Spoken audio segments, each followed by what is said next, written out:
I want to talk to you a little bit about LP3-SecurIT's approach to PCI compliance, but also cybersecurity.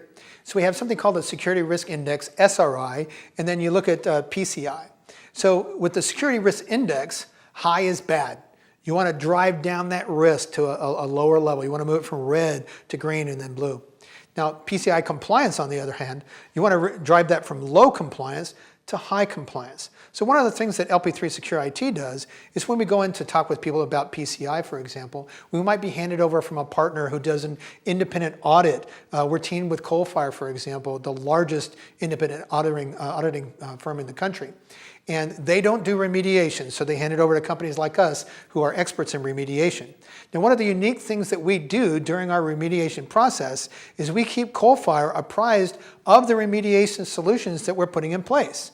So rather than other companies who basically kind of keep it a secret, and then Coalfire shows up to do the independent audit at the end of the remediation process, then they have to go in and try to figure out where all those solutions were actually put in place. On the other hand, we're very, very transparent with our clients and with PCI Coalfire, so that when they come in to perform that independent audit at the end of the remediation phase, it has a higher probability of being successful.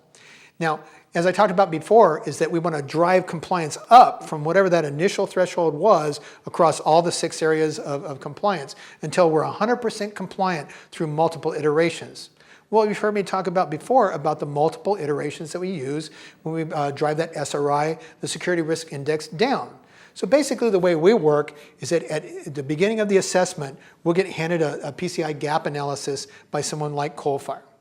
Then we'll run our SRI assessment and look at what it looks like from a cybersecurity risk perspective.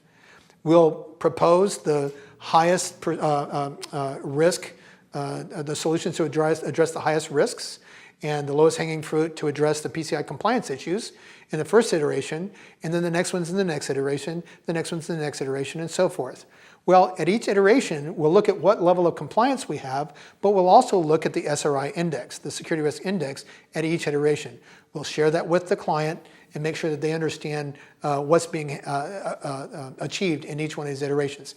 At the end of the day, at the end of those numerous iterations, that PCI compliance is going to be high. We want to drive it toward 100% compliance so that the independent audit will be fully successful. And then we want to drive that SRI down so that cybersecurity would be very strong. So you often hear people talk about PCI compliance is not security. Well, this is the way that LP3-SecurIT addresses both compliance and security through the same iterations to get at the end of the game that you are compliant, but you're also secure.